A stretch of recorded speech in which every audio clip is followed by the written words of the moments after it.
हाँ जी, good evening जी। हाँ जी, सभी को गुड इवनिंग। हाँ जी, आई एम फाइन जगजीत, आप सुनाएं। गुड इवनिंग सुमन, सारा, सभी को गुड इवनिंग। रिबिका।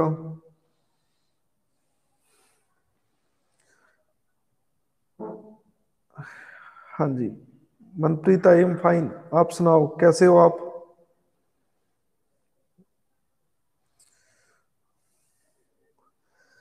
हाँ जी, सभी अतिथि जनों का स्वागत है।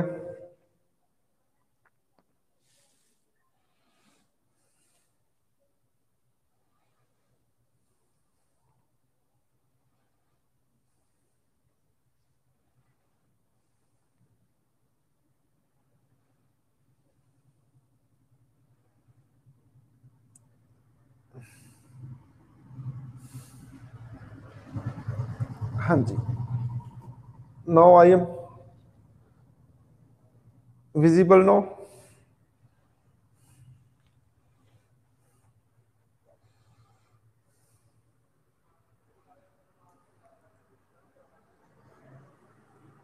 ओके,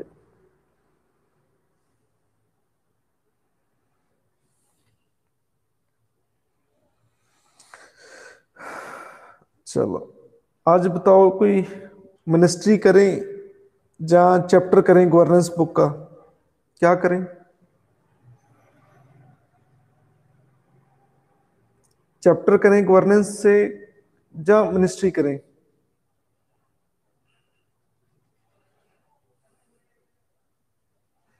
हाँ जी, गुड इवनिंग जी जोबन।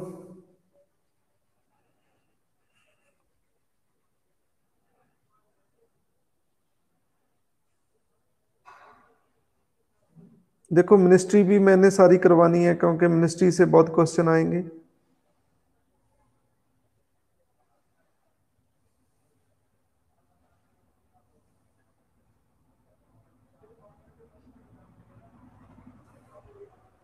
मैं कह रहा हूँ मिनिस्ट्री करें या गवर्नेंस बुक से कोई चैप्टर करें।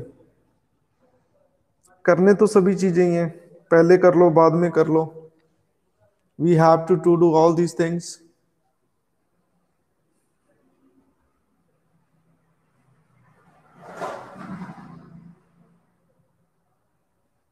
चलो, अभी तक फिर मिनिस्ट्रीज कर लेते हैं, बुक बाय कर लो आप।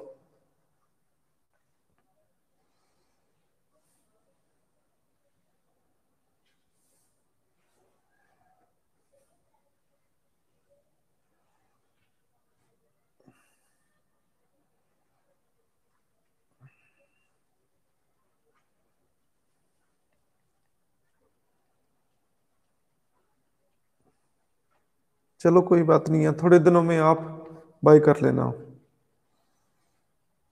Ministry of agriculture we have done yesterday.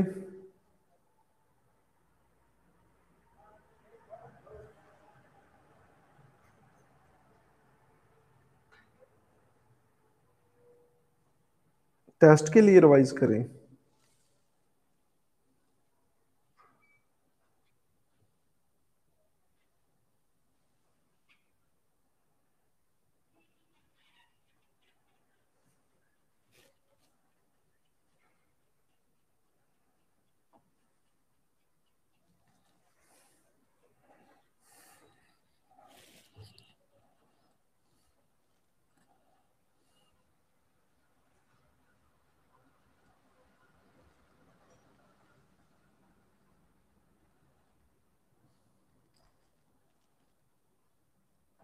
चलो, आप, परुल जी का मैसेज आया कि आप बताओ रिकॉल क्या होता है, प्लीबिसाइड क्या होता है, तो आप बेटा इधर ही क्वेश्चन पूछो, कोई दिक्कत नहीं है। प्लीबिसाइड क्या होता है? PLEBISCITE, प्लीबिसाइड। प्लीबिसाइड एक डेमोक्रेटिक प्रोसेस है, ठीक है, जिसमें लोगों की राय जानी चाहती है, ठीक है। रह जानी चाहती है कि देखो आप क्या चाहते हैं। मैं एग्जांपल देता हूं फिर आपको समझाएगा। जैसे जे एंड के है, ठीक है, तो पाकिस्तान कहता है कि यहां प्लिबिसाइट कराओ, ठीक है, आप यहां प्लिबिसाइट होनी चाहिए, लोगों की राय जानी चाहिए कि इधर you want to join India और पाकिस्तान।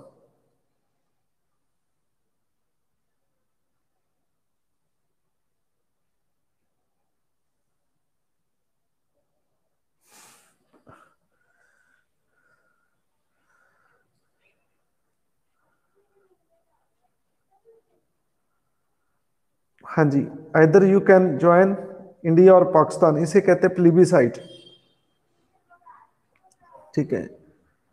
तो यूएनओ कहता है कि आप जे एंड के में प्लेबिसाइट कराओ, लेकिन हम प्लेबिसाइट नहीं चाहते। तो बोलो ये रूल आपको समझाया, सभी को समझाया या नहीं आया?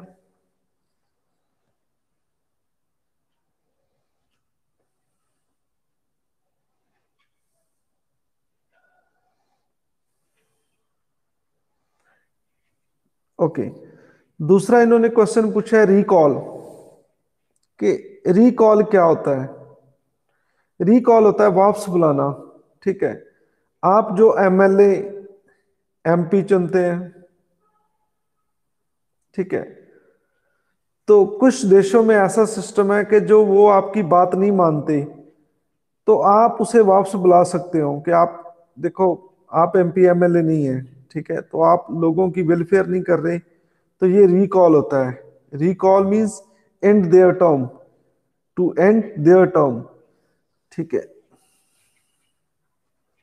हाँ जी, ये चीज समझाई। देखो जो पति है वो अपनी परिवार की परवरिश नहीं करता, ठीक है, तो वाइफ उनसे क्या ले लेती है, डिवोर्स ले लेती है, ठीक है।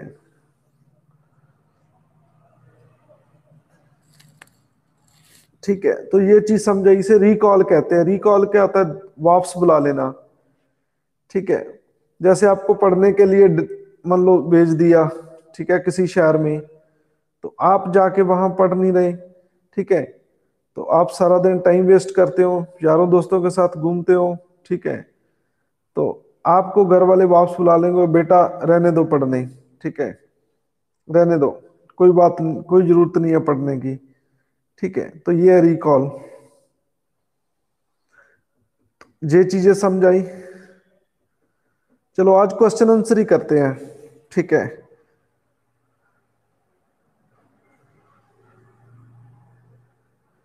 हैबस कॉर्पस, मैंडमस, प्रोहैप्शन, शर्शरी, क्यूबरेंटो, तो ये भी रिपीट कर देते हैं। हैबस कॉर्पस, ठीक है, आप क्वेश्चन यहां लिखते जाओ, मैं आंसर देता जाऊंगा। Habeas corpus, habeas corpus Latin term है, इट इज लैटिन टर्म, ठीक है। Habeas corpus is Latin term, ठीक है, जिसका मतलब होता है टू हैव अ बॉडी।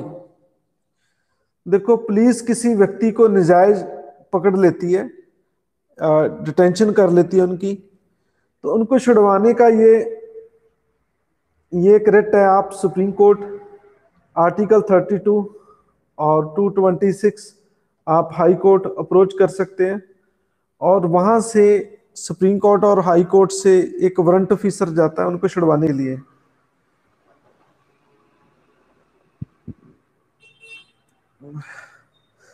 ठीक है, तो उसे कहते हैं हैबिस कॉर्पस, ठीक है। तो ये बॉडी को प्राप्त किया जाता है। तो किस पुलिस जब हैबिस कॉर्पस लगती है, तो पुलिस किस किस फंडामेंटल राइट की वायलेशन करती है? हाँ जी बोलो, पुलिस किस फंडामेंटल राइट की वायलेशन करती है? 22, बिल्कुल सही बात है। ये अंकित की पहली बॉल पे ही ग्रेट सिक्सर अमित एंड जॉबन और अमरजीत कौर सभी के सही आंसर आ रहे हैं, और आप सभी को बहुत बहुत ब्लेसिंग। और मेरी तरफ से लड्डू, ये सारा और कंकांक्षा का भी बिल्कुल आंसर है। इसके नीचे थले आंसर किसी ने नहीं देना। मनप्रीत कौर का एक और आंसर आ गया है, ठीक है। तो हैबस कॉर्पस के बाद देखें तो और रिट कौन कौन सी हैं। ठीक है, प्रोहेप्शन है, शर्शरी है। ठीक है।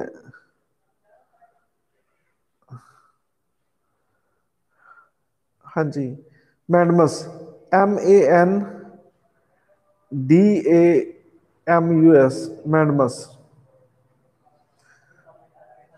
मैडमस क्या होती है? ठीक है, मैडमस का मतलब आदेश होता है, हुक्म होता है, ऑर्डर होता है। ठीक है, ऑर्डर होता है। ठीक है, मान लो आप आईएएस लागे।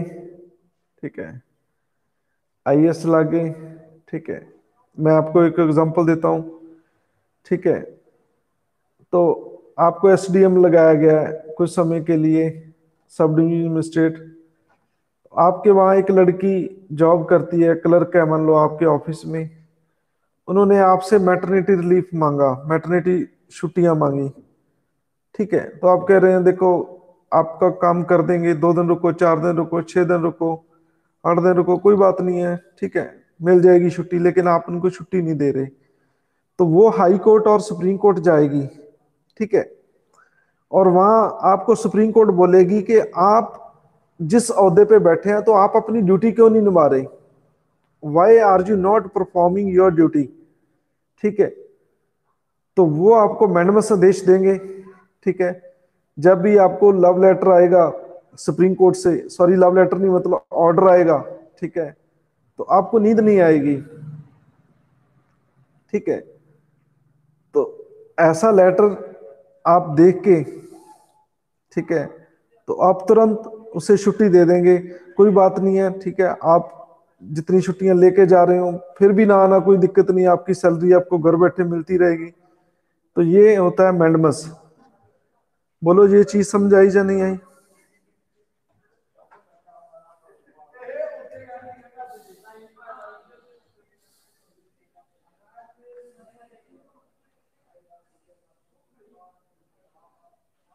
ठीक है, मेरा आपसे क्वेश्चन है, जे आप सुप्रीम कोर्ट की बात नहीं मानते मैडमस रेट की, तो क्या होगा? क्या होगा? आप मैडमस नहीं मानते तो क्या होगा? आप फिर भी छुट्टी नहीं दे रहे हैं, फिर क्या होगा?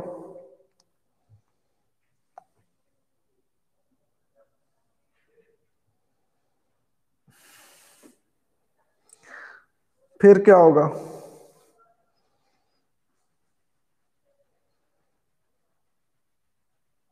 बिल्कुल सही आंसर आ रहा है संजय का, ये ग्रेट सिक्सर बाय संजय।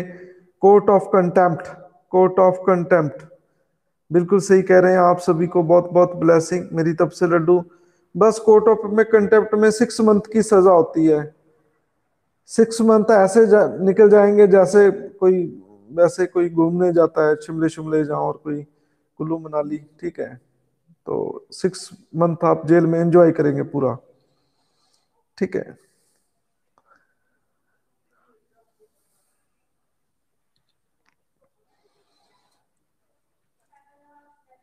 हाँ जी, तो मैनमस के बाद एक और रेट है क्यूबरंटो। ठीक है, क्यूबरंटो। क्यूबरंटो क्या होता है? जो अनकंस्टिट्यूशनल। ठीक है, कोई गलत तरीके से कोई आ,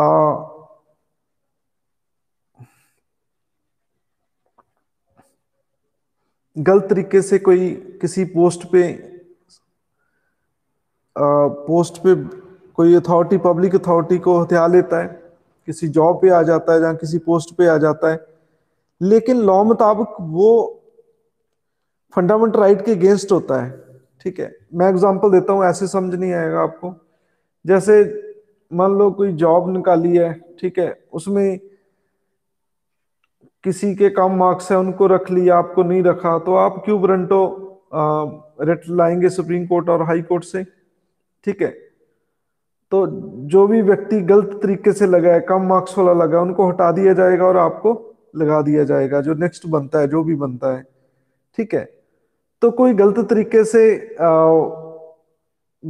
से कोई बैठा है किसी संवैधानिक पोस्ट पे, उनको हटा दिया जाता है। हाँ जी, तो बच्चों इज इट क्लियर? मैं एक और एग्जांपल देता हूं जो मैंने लाइव देखी है हमारी जिंदगी में। हमारे इलाके का एक एमएलए बन गया, एमएलए, ठीक है, एमएलए जीत भी गया, लेकिन बाद में पता लगा वो तो 3 साल की कैद हुई थी उन्हें, ठीक है, 3 ईयर वो जेल में रहा है, ठीक है। तो हमारे इलाके के जो मनप्रीत बादल, आप जानते होंगे, पंजाब के जो वित्त मंत्री है मनप्रीत बादल, जानते हैं सभी उनको, ठीक है। तो उनकी तरफ से रेट डाली गई, क्यों ब्रंटो, ठीक है।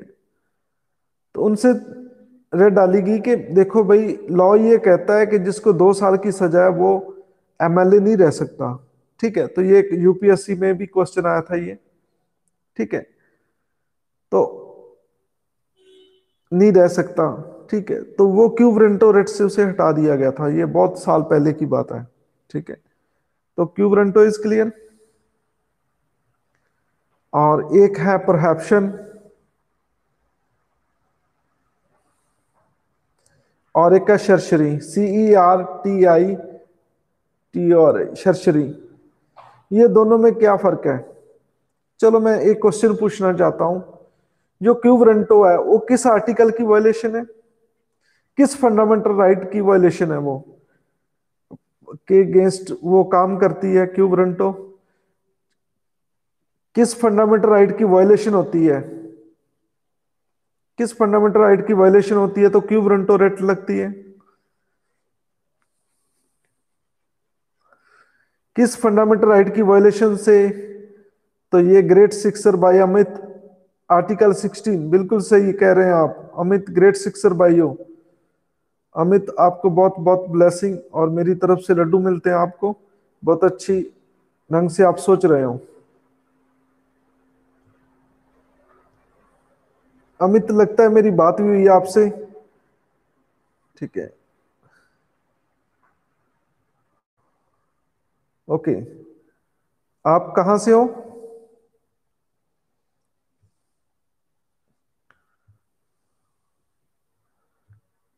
यूपी से कौन सा डिस्ट्रिक्ट बताया था आपने?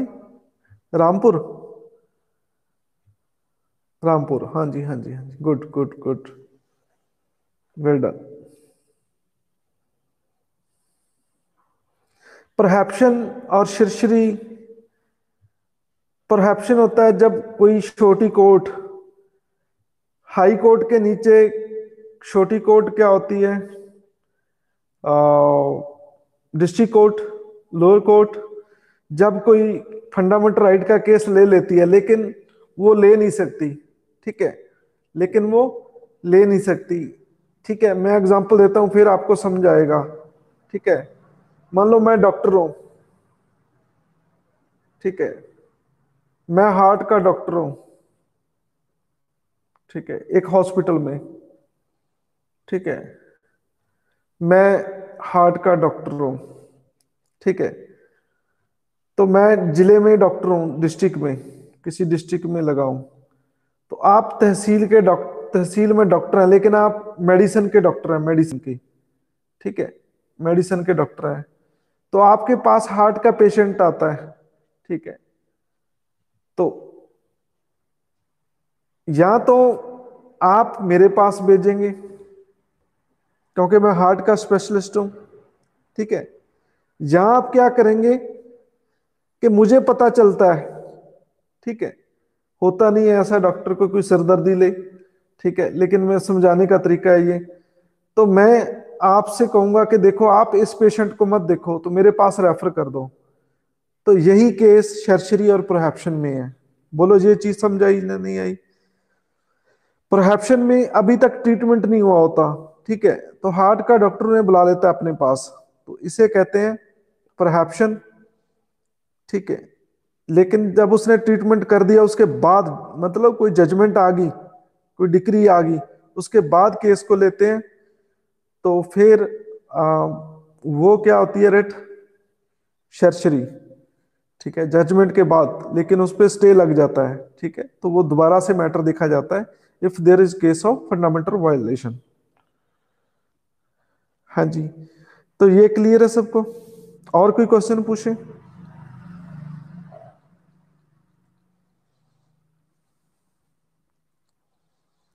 हाँ जी, और कोई क्वेश्चन पूछे?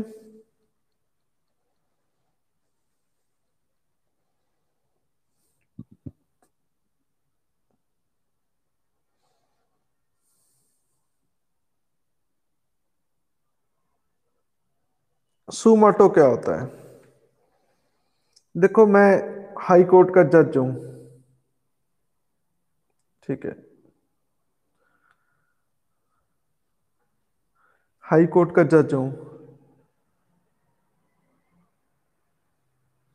मुझे न्यूज़पेपर में पढ़ा, मैंने न्यूज़पेपर में पढ़ा, ठीक है, कि तीन लड़कों ने, थ्री बॉयज ने एक बाजार में एक लड़की के तमाचे मारे, ठीक है, लेकिन लड़की ने कोई कंप्लेंट नहीं की। मान लो मीडिया ने न्यूज लगा दी, ठीक है, तो न्यूज के आधार पे मैं उनके खिलाफ मुकदमा स्टार्ट कर दूं, ठीक है, पता लगा के कि ये कौन है, ठीक है, तो कोर्ट ट्रायल स्टार्ट कर दे इसका, ठीक है, वहां की पुलिस को कहे कि इनके खिलाफ एफआईआर दर्ज करो और केस भेजो, हम ट्रायल चलाएंगे इनके खिलाफ। इसे कहते हैं सू मोटो, ठीक है। तो कोई पार्टी कंप्लेंट ले जाए, कंप्लेंट के बिना मुकदमा स्टार्ट हो जाए। रिस जुडिकटा, देखो ये तो लॉ के वर्ड है, आपने क्या लेना देना, लेकिन फिर भी बता देते हैं। रिस जुडिकटा क्या होता है कि आप एक केस को किसी पे दो जगह नहीं कर सकते। आप सेम मैटर को दो जगह नहीं उठाया जा सकता। मैं एग्जांपल देता हूं, ठीक है, सेम मैटर को दो जगह आप नहीं कर सकते, इसे रेस जुडिकटा कहते हैं। मान लो किसी की वाइफ, मान लो रूठ के अपने मायके चली गई, ठीक है, वहां पे उनका मन करता है कि मैं अपने हस्बैंड पे केस करूं, एक खर्चे का केस लगाऊं, ठीक है, तो एक खर्चे का केस होता है। जब वाइफ अपने मायके चली जाती है तो उनके पास राइट होता है कि वो अपना एक्सपेंडिचर ले सकती है, ठीक है, खर्चा ले सकती है वो, ठीक है, तो वहां पे एक केस लगा देती है, ठीक है। फिर मान लो वो कोई किसी जॉब पे लग जाती है तो किसी और शहर में चली जाती है, ठीक है, 200-300 किलोमीटर चली जाती है, ठीक है, तो कहती है कि उनको परेशान करें कैसे ना कैसे, तो एक केस यहां लगा देते हैं, ठीक है। तो एक ही मैटर को लेकर, ठीक है, दो जगह केस नहीं हो सकता।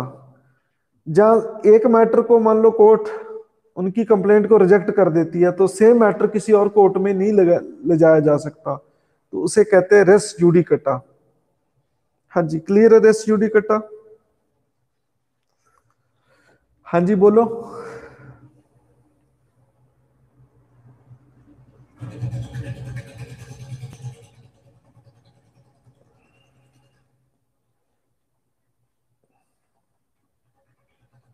सेम मैटर को दोबारा किसी और कोर्ट में नहीं लाया जा सकता, सेम मैटर को, ठीक है, तो इसे कहते हैं रेस जुडिकटा।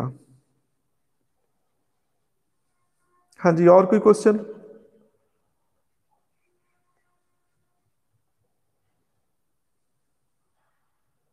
बोलो भी, आज तो क्वेश्चन आंसर ही करेंगे। हमेशा मैं आपसे क्वेश्चन पूछता हूं, आज आप पूछिए। क्योरम क्या होता है? ठीक है, क्योरम, आपने पी क्यों रम? रम क्या होती है? आर्मी वाले ऑफिसर्स को शराब दी जाती है पीने के लिए, थोड़ा दलेरी लाने के लिए, रम कहते हैं उसे। क्यों रम? ठीक है, क्यों पी आपने रम? ठीक है, जितने भी एमपी जाते हैं दिल्ली में सारे रम पीने जाते हैं, नहीं नहीं सॉरी, रम नहीं, मतलब पार्लियामेंट में लॉ बनाने जाते हैं, ठीक है, तो वहां पे उनकी स्पीकर कहता है कि मैं फिर सदन की कार्रवाई स्टार्ट करूंगा, कम से कम आपका 10% होना चाहिए, 10%, ठीक है, 10%। वो कहता है कि जो आज से 10% आए, ठीक है, तो मैं ये कहूंगा आपको कि आप टोटल 500 जने हैं, ठीक है, तो आप 10%, 50 बच्चे आए तो मैं क्लास लूंगा, नहीं अदरवाइज मैं क्लास नहीं लूंगा, ठीक है। तो ऐसे स्पीकर बोलता है कि क्योरम 10% होगा, तो भाई आज मैं अपना अपना अपना दिमाग और सिर आपको खिलाऊंगा, अदरवाइज ना यहाँ नहीं, मैं कुर्सी पे नहीं बैठूंगा, ठीक है, ना ही मैं अपनी पटाई और बुरी बातें सुनूंगा आपसे। तो इसे कहते हैं क्योरम। तो पूरा क्यों नहीं होता क्योरम? कि रात को दारू पी लेते हैं, रम पी लेते हैं एमपी, तो सुबह पूरा नहीं होता क्योरम। हाँ जी मुस्कान, क्योरम समझाया?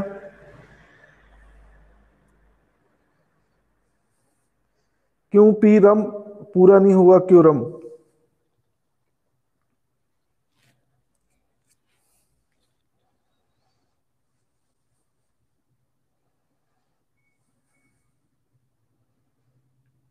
हाँ जी, और कोई क्वेश्चन पूछे, ये तो बड़े छोटे छोटे क्वेश्चन पूछे हैं।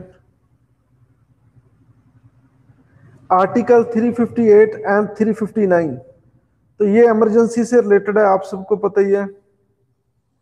आर्टिकल 359 का ऑर्डर कौन करता है? बोलो, कौन करता है ऑर्डर? इससे फंडामेंटल राइट खत्म हो जाते हैं, प्रेसिडेंट करता है, बिल्कुल सही है। तो इसे स्पेशल, देखो जब भी इमरजेंसी लगती है तो सबसे पहले ऑटो कट में कौन सा आर्टिकल खत्म होता है? 19, आपको सबको पता होगा। हाँ जी, ये चीज पता है आपको? ऑटो कट किस पे लगता है?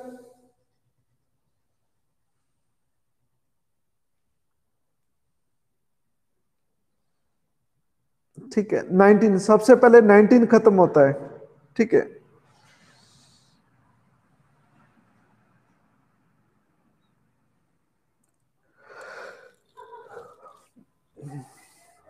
तो बाकी 20 और 21 को छोड़कर बाकी जो रह गए, कितने रह गए बोलो, गिनती करो सारे, गिनती करो बाकी कितने रह गए।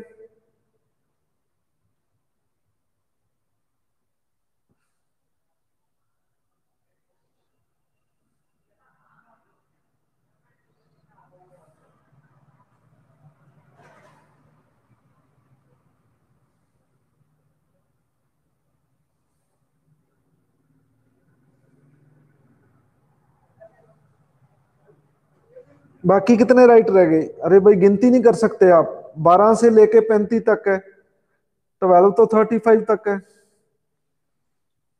Fundamental right. आप गिनती नहीं आती, आप मैथ की क्लास नहीं लगाते क्या?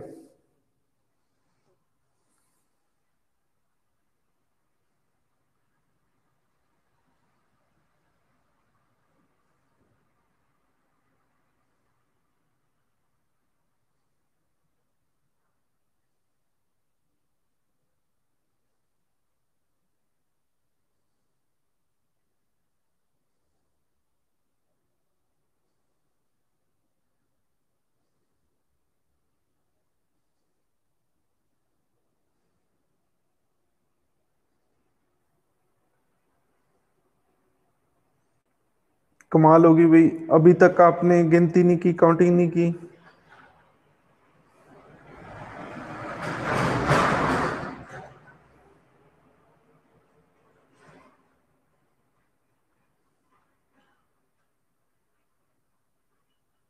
माड़ी बात है।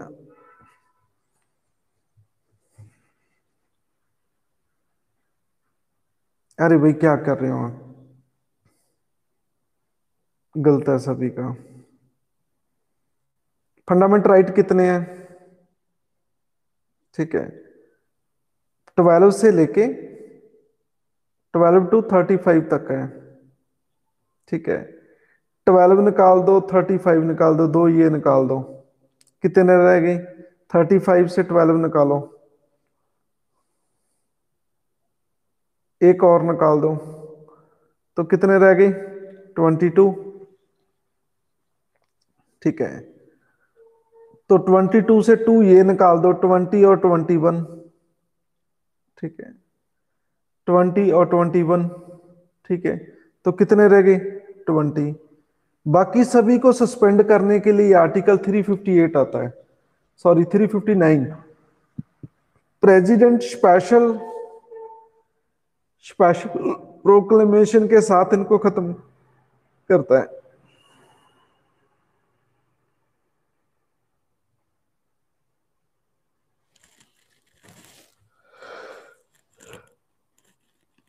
हाँ जी, 359 समझा है।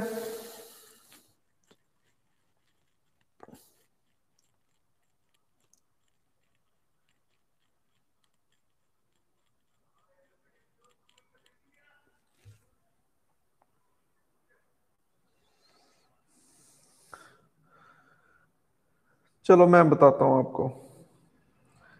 अरे भाई, जो आर्टिकल 358 है ये 19 को सस्पेंड करता है, 19 को। ठीक है, ओनली 19 को सस्पेंड करता और ये कहता है कि 19 में जो फंडामेंटल राइट दिए गए सिटीजन को, उनके खिलाफ स्टेट लॉ बना सकता है। ठीक है, उनको वायलेट कर सकता है 19 को। 358 ये कहता है। ठीक है, 359 ये कहता है कि 20 और 21 को छोड़कर, ठीक है, जितने भी बाकी फंडामेंटल राइट दिए गए हैं सिटीजन को, वो राष्ट्रपति सस्पेंड कर देगा। ठीक है, इंदिरा गांधी के समय 20 और 21 भी नहीं थे, लेकिन बाद में 44th अमेंडमेंट, ठीक है, हाँ जी, 44th अमेंडमेंट द्वारा इसे चेंज किया गया कि देखो, इमरजेंसी के नाम पर आप किसी की जिंदगी नहीं ले सकते। 20, आप किसी पे किसी को अपराधी नहीं ठहरा सकते, आप किसी की कन्वेक्शन नहीं कर सकते, आप किसी की जिंदगी नहीं ले सकते।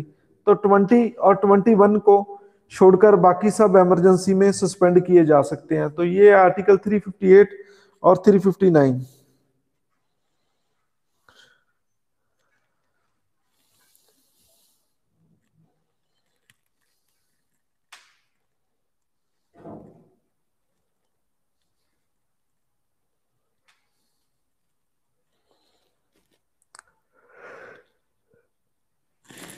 बिल्कुल सही है, मीसा एक्ट। मीसा एक्ट बिल्कुल सही कह रहे हैं आप। इंदिरा गांधी ने एक एक्ट बनाया था, मीसा। ठीक है, मीसा। क्या फुल फॉर्म थी मीसा की? Management of internal security act. ठीक है, जितने भी सारे विरोधी थे उनको जेल यात्रा कराई इंदिरा ने। ठीक है, हाँ जी। तो ये आपको क्लियर है, 358 और 359? हाँ जी, बोथ आर क्लियर। ठीक है, और कोई क्वेश्चन पूछें?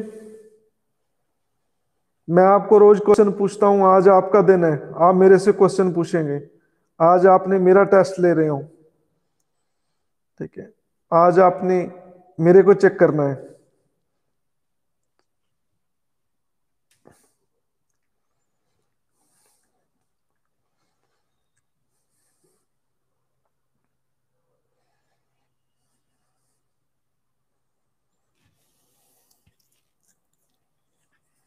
हाँ जी, कोई बोलो क्वेश्चन, और क्या लिखो क्वेश्चन। हाँ जी, आर्टिकल 238, ये हमने चैप्टर,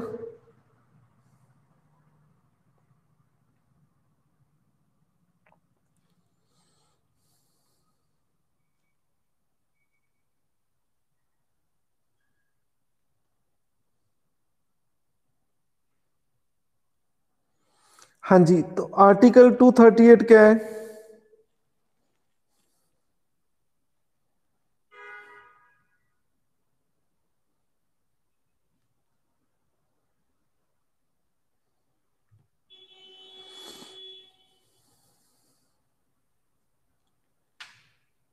तो ये तो करने की जरूरत नहीं है, इसे ओमिट कर दिया गया।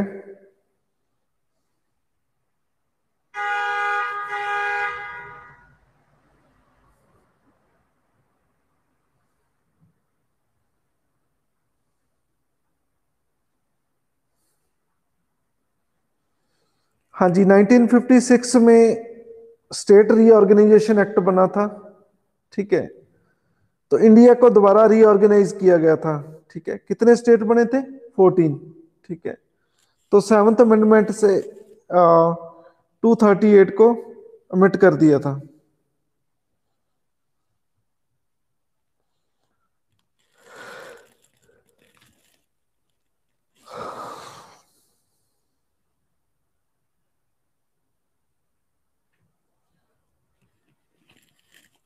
हाँ जी, तो इसको क्यों अमिट किया हमने? क्योंकि जो हमारे स्टेट थे उनको कैटेगराइज किया गया था ABCD में। ठीक है, तो हमने इनको डिलीट मार दिया 238 को।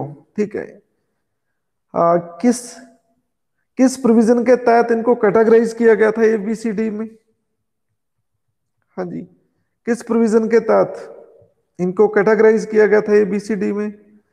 कैबिनेट मिशन, बिल्कुल सही कह रहे हैं अंकित, ये एक और सिक्सर बाय अंकित। अंकित आपको बहुत बहुत ब्लेसिंग, और मेरी तरफ से लड्डू आपको। हाँ जी, तो ये समझ आ गया।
हाँ जी, तो एक और चीज है, मैं आपसे जानना चाहता हूं। ठीक है, तो ये पार्ट बी में, ठीक है, पंजाब को किस कैटेगरीज में रखा गया था?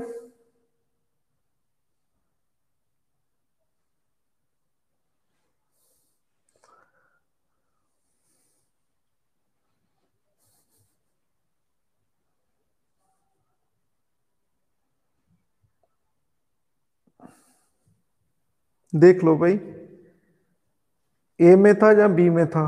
बी में था, मेरे मुताबिक बी में था।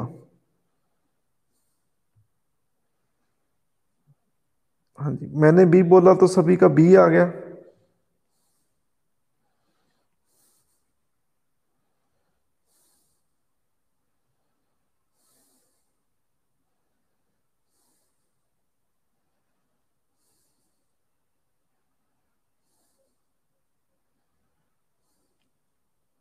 बी में था पंजाब, बी में।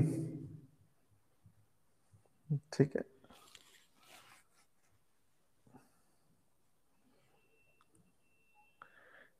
तो इनके गवर्नर को क्या कहते थे? राज प्रमुख। ठीक है, तो इसलिए हमने आर्टिकल 238 को ओमिट किया है। हाँ जी, आर्टिकल 1262 के बारे में पूछे।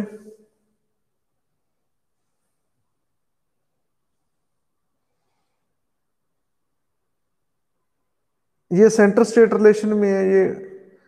ठीक है, कहते जो भी कोई वाटर डिस्प्यूट है बिटवीन द स्टेट्स, ठीक है, पार्लियामेंट बाय लॉ, हमारी जो पार्लियामेंट है वो बाय लॉ उसको एडजुकेट कर सकती है, मतलब उसका निर्णय दे सकती है। ठीक है,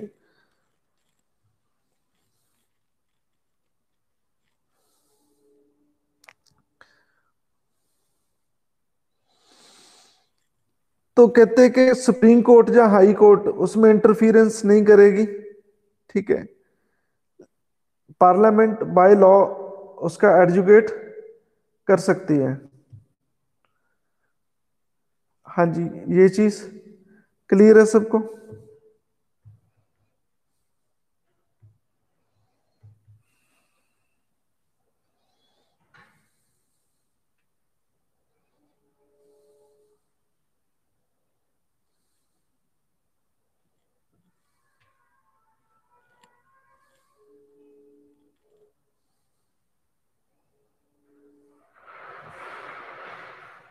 चलो मैं दोबारा बताता हूं आपको। जैसे पंजाब और हरियाणा, इनका डिस्प्यूट है पानी को लेकर, SYL, सतलुज यमुना लिंक कनाल बनी है एक, ठीक है, कनाल बनी है एक, SYL, Sutlej Yamuna link, dispute है इनका। तो ये कौन हल कर सकता है? पार्लियामेंट हल कर सकती है बाय लॉ, कोई लॉ बनाकर। साथ में वो लॉ बनाकर ऐसी प्रोविजन में भी लॉ में रख सकती है कि सुप्रीम कोर्ट, हाई कोर्ट उसमें इंटरफियरेंस नहीं करेंगे, ठीक है, नहीं करेंगे, ठीक है। लेकिन इस लॉ के तहत, इस लॉ के तहत ट्रिब्यूनल बनता है, ट्रिब्यूनल, ठीक है। पार्लियामेंट बाय लॉ हल तो कर देती है, लेकिन इसका, इसकी शॉर्ट कमिंग्स क्या है, ड्रॉबैक्स क्या है, कि पार्लियामेंट एक ट्रिब्यूनल बिठा देती है, ठीक है, ट्रिब्यूनल सेटअप कर देती है। ट्रिब्यूनल वो अपना अवार्ड दे देता है एक स्टेट को, लेकिन एक पार्टी मानती नहीं है, वो कहती है कि मुझे तो ये पसंद नहीं है भाई, ठीक है। जैसे केरला और कर्नाटका के बीच में ऐसा हुआ है कावेरी वाटर डिस्प्यूट को लेकर, ठीक है। तो वहां पे एक डैम बना है तमिलनाडु में जो बहुत ही डिस्प्यूटेड है, ठीक है। उसके डैम का नाम बताएं मुझे। तमिलनाडु में डैम है जो डिस्प्यूट है कावेरी रिवर को लेकर, कर्नाटका, केरला और तमिलनाडु, तीन पार्टीज हैं इसमें, और चौथी पार्टी पुडुचेरी भी है। I think 4 parties are there.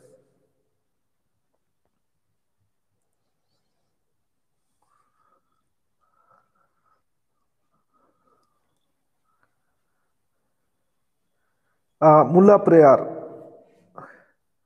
मुल्ला प्रयार डैम, और ये ग्रेट सिक्सर बाय शिवम, मुल्ला प्रयार डैम। शिवम आपको बहुत बहुत ब्लेसिंग, और मेरी तरफ से लड्डू मिलते हैं आपको। तो कई बार अवार्ड दे देती है, फिर अवार्ड दूसरी पार्टी कहाँ चैलेंज करती है? सुप्रीम कोर्ट में चैलेंज करती है। तो लेकिन इस आर्टिकल में यह भी लिखा है कि पार्लियामेंट बाय लॉ ये प्रोविजन कर सकती है कि हाई कोर्ट और सुप्रीम कोर्ट इंटरफियरेंस नहीं करेंगे इस मैटर में, लेकिन वो करते हैं। ये बच्चों को बड़ा कंफ्यूजिंग रहता है, फिर वो क्यों करते हैं?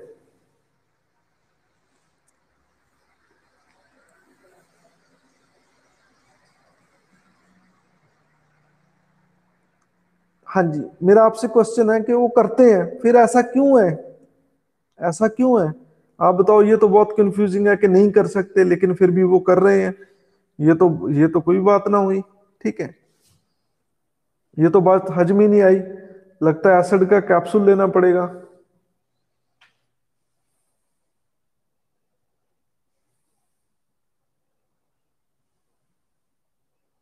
बिल्कुल बिल्कुल सही कह रहे हैं। When the party challenge the decision of the tribunal, बिल्कुल सही कह रहे हैं, बिल्कुल सही आपका आंसर है।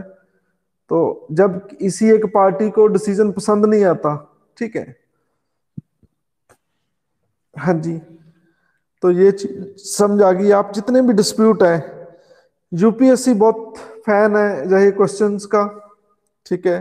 जितने भी डिस्प्यूट चल रहे हैं इंडिया में, डिस्प्यूट है वो सारे खोज डालो, ठीक है। एक आप अपने नोट्स बनाओ, एक नोटबुक बुक पे आप लिखो जो भी डिस्प्यूट्स है among the states and with the centres, ठीक है, वो सारे ये चीज बनाओ।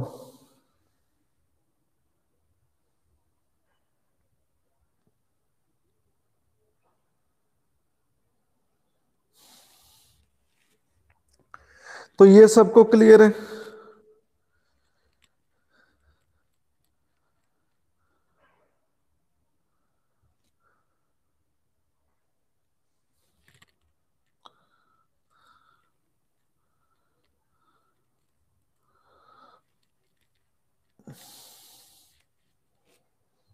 तो एक आर्टिकल और था, ठीक है, 243, ये पूछा किसी ने। हाँ, मनप्रीत, 243 क्या है?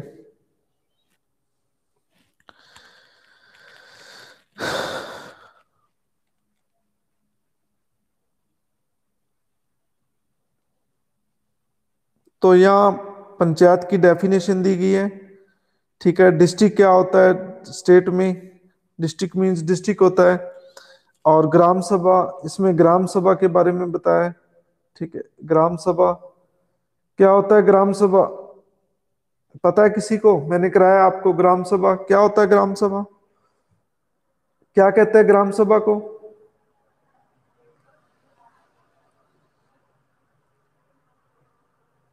लोकसभा एट ग्रास लेवल, बिल्कुल सही कह रहे हैं शिवम आप, ठीक है। पार्लियामेंट कह लो आप, ग्रास रूट लेवल की पार्लियामेंट है ये, ठीक है।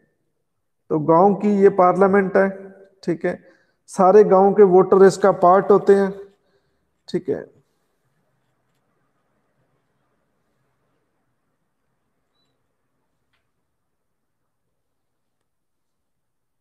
तो ये आर्टिकल 243 से पंचायत की डेफिनेशन दी गई है। और कोई क्वेश्चन?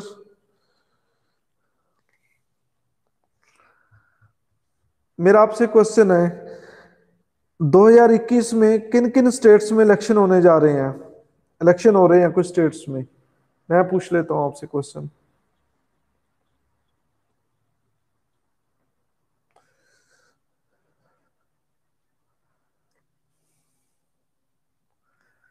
वेस्ट बंगाल बिल्कुल सही कह रहे हैं, और असम में भी हो रहे हैं, ठीक है। हरियाणा में हो रहे हैं, केरला में हो रहे हैं, तो फिर तमिलनाडु के में भी होंगे, पुडुचेरी में भी होंगे, ठीक है। तो ठीक है, चलो और कोई क्वेश्चन आपका? हाँ जी, और कोई क्वेश्चन?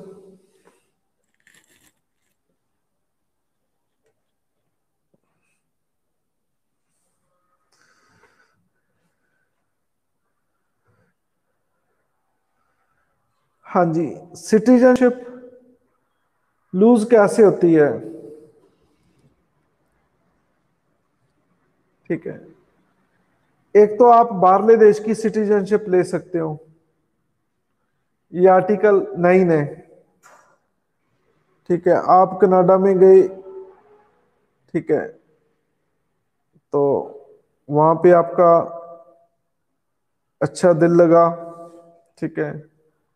वहां के शहरों के नाम भी ऐसे, मिनीपेग, ठीक है, स्टेट का नाम है मिनीपेग, ठीक है। तो ऐसे शहर में आपका दिल लग गया, ठीक है, तो वहां आपने वहां की सिटीजनशिप ले ली, तो आपकी इंडिया की सिटीजनशिप लूज हो जाएगी, ठीक है।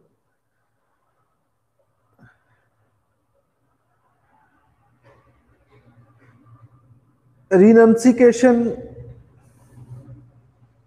रीनंसिकेशन क्या होता है कि कुछ व्यक्ति सिटीजनशिप त्याग देते हैं, ठीक है, रिनाउंस कर देते हैं, ठीक है, रिनाउंस कर देते हैं, ठीक है। मैं कहूं कि मैं इंडिया का नागरिक नहीं हूं, ठीक है, मैं किसी और देश में रहने लग गया, तो मैं रिनाउंस कर सकता हूं, ठीक है, कि मैं इंडिया का नागरिक नहीं हूं। टर्मिनेशन तब होती है जब किसी फ्रॉड से आप, ठीक है, ठीक है, फ्रॉड में फ्रॉड करके या कोई गलत तरीके से आपने सिटीजनशिप लिया, तो आपकी सिटीजनशिप टर्मिनेट भी हो सकती है, टर्मिनेशन भी हो सकती है, ठीक है। डिप्राइव क्या होता है कि किसी किसी को वंचित कर देना, ठीक है, सिटीजनशिप से, ठीक है। मान लो किसी ने कोई सिटीजनशिप किसी गलत तरीके से ली है, तो उनको वंचित भी किया जा सकता है कि आप यहाँ के नागरिक नहीं हो। ठीक है, लेकिन टर्मिनेशन में दोबारा नहीं मिलती।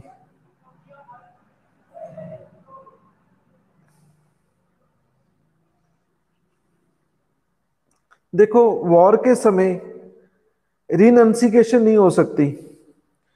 देखो, आपको प्रिजनर ऑफ वॉर बना लिया, मान लो prisoner of war, war of prisoner, prisoner of war. ठीक है, आपको युद्ध कैदी बना लिया गया, तो देखो आप मजबूरी में रनसिकेशन कर सकते हो, त्याग सकते हो। ठीक है, तो वॉर के दौरान रिनंसिकेशन नहीं हो सकती मेरे मुताबिक।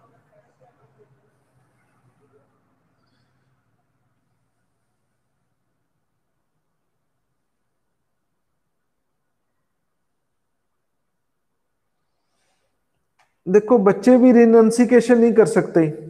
ठीक है, देखो बच्चे माता पिता के मुताबिक चलेंगे, जो इफ दे आर माइनर। ठीक है, तो जो आदमी अपनी सिटीजनशिप त्यागेगा, रिनंसिकेशन करेगा, तो उनको बच्चों की भी रिनंसिकेशन अपने आप हो जाएगी। ठीक है।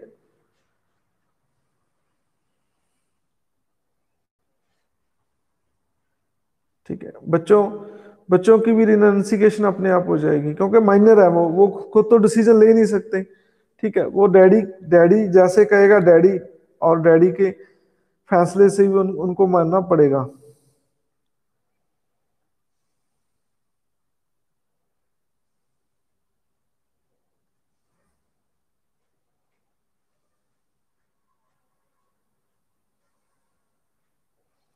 हाँ जी, और कोई क्वेश्चन?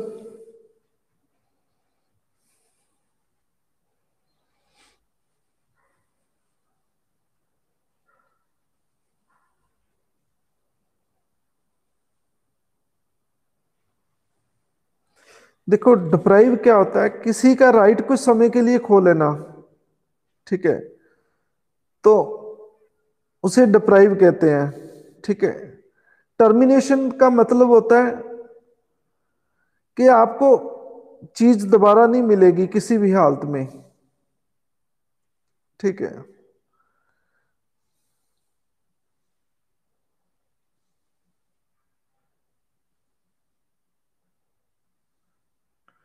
हाँ जी, क्लियर है।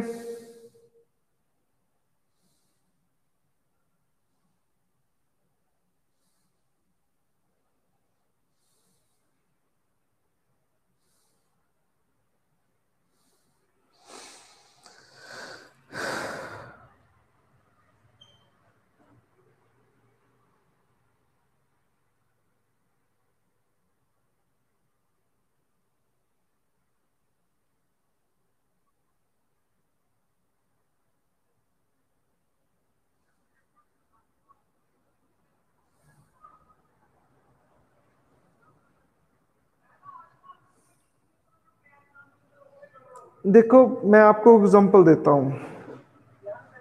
मान लो कोई बाहरले देश से आया है।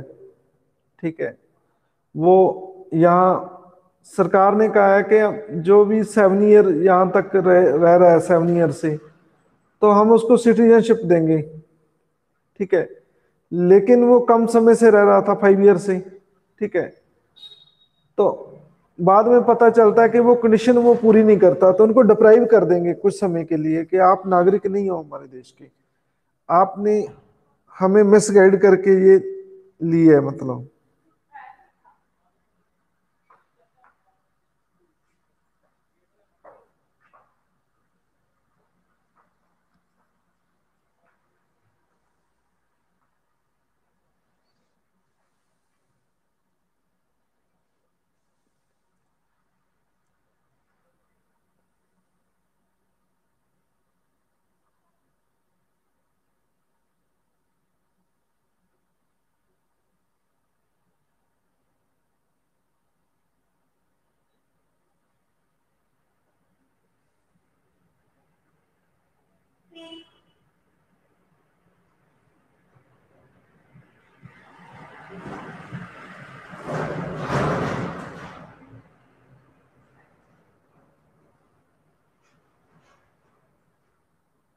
देखो ये हमारे लिए नहीं है ये चीज, ये बाहरले बाहरले देश के जो लोग हैं उनके लिए है।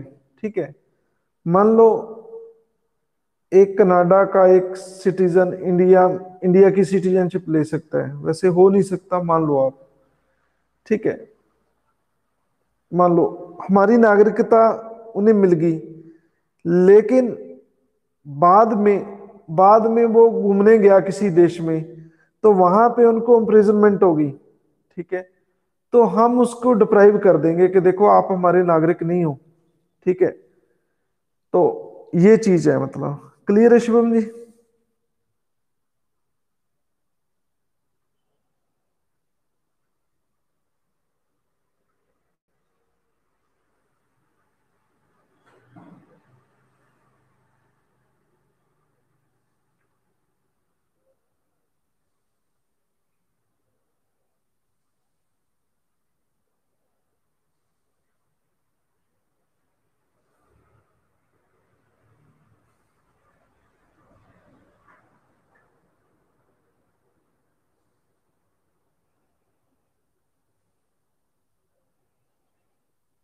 देखो जो हमारा अपना है उनके लिए तो बहुत कम रूल हैं। जैसे कोई व्यक्ति है, वो बाहरले देशों के लोगों के साथ कम्युनिकेट करता है वॉर के दौरान।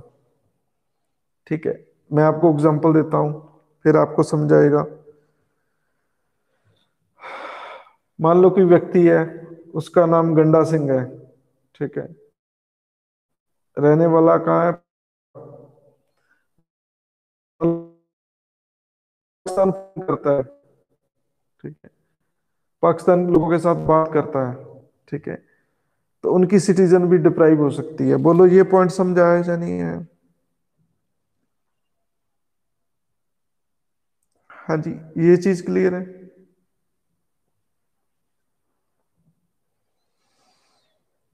और दूसरी चीज, कोई सिटीजन हमारे संविधान की रिस्पेक्ट नहीं करता, हमारे कॉन्स्टिट्यूशन की रिस्पेक्ट नहीं करता। ठीक है, तो उसकी भी सिटीजन डिप्राइव हो सकती है। ठीक है, लेकिन ये सारा कुछ पार्लियामेंट द्वारा बाय लॉ ही हो सकता है। ये आर्टिकल 10 में लिखा हुआ है।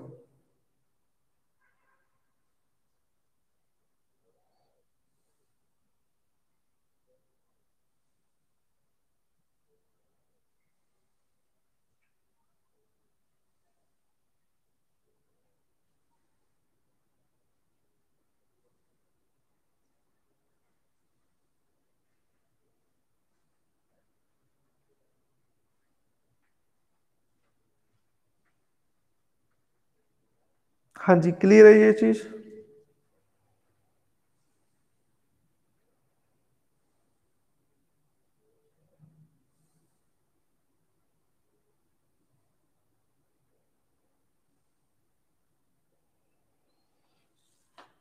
हाँ जी, ये पॉइंट क्लियर है सबके? हाँ जी, और कोई क्वेश्चन?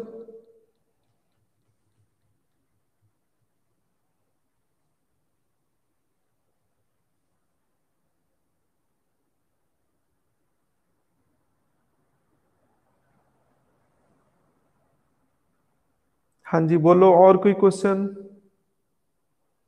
पूछो भाई।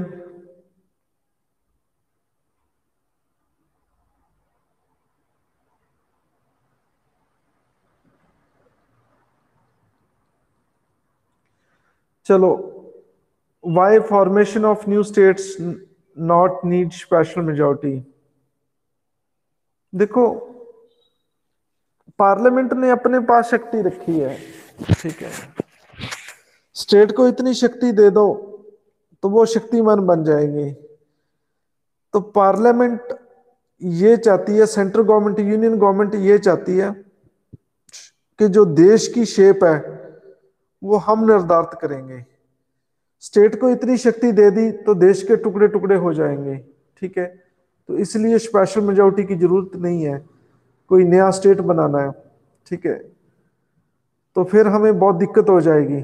कुछ स्टेट कहेंगे तो हम तो जी इंडिया के साथ नहीं रहेंगे, कोई और ये मतलब उन पे कंट्रोल है ये पूरा स्टेट्स पे। ठीक है, ये सेंट्रलाइजेशन की तरफ इशारा करता है ऐसी प्रोविजन।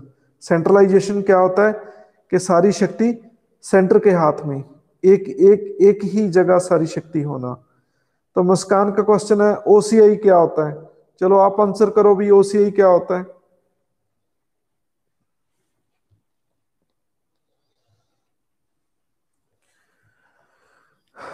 चलो मैं बताता हूं आपको।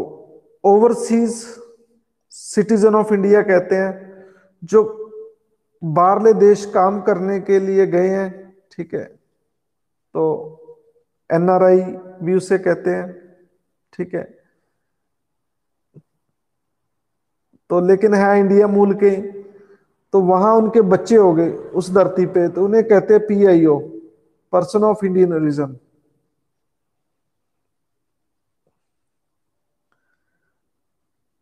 हाँ जी, और कोई क्वेश्चन।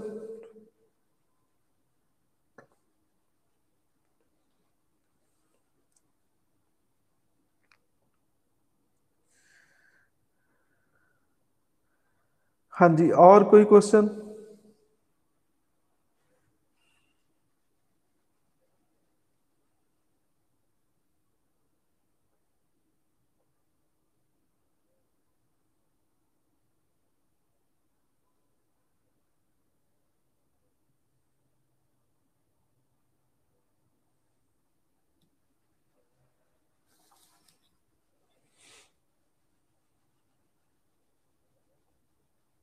हाँ जी,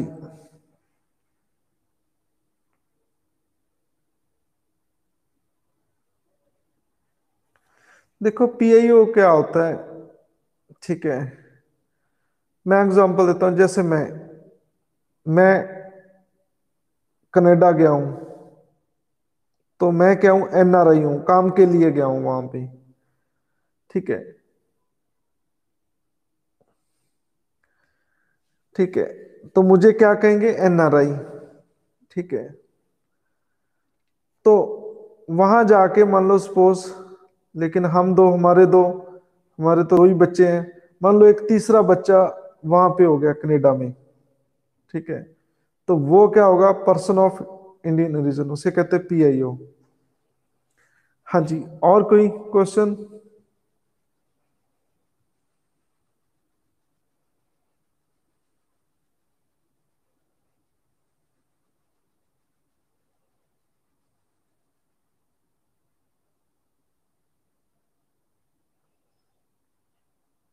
मोदी जी बुलाते हैं पर्सन ऑफ इंडियन रीजन को, कहते हैं आपको आपकी धरती माँ बुला रही है, आप आओ। ठीक है,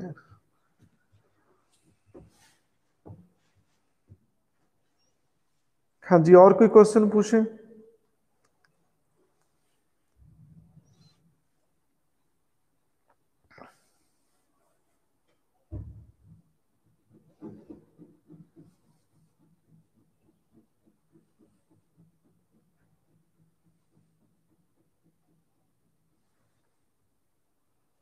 हाँ जी, आप सारे सौ तो नहीं गए। और कोई क्वेश्चन, चलो फिर क्लास खत्म करेंगे, कोई एक आधा क्वेश्चन देख लो आप।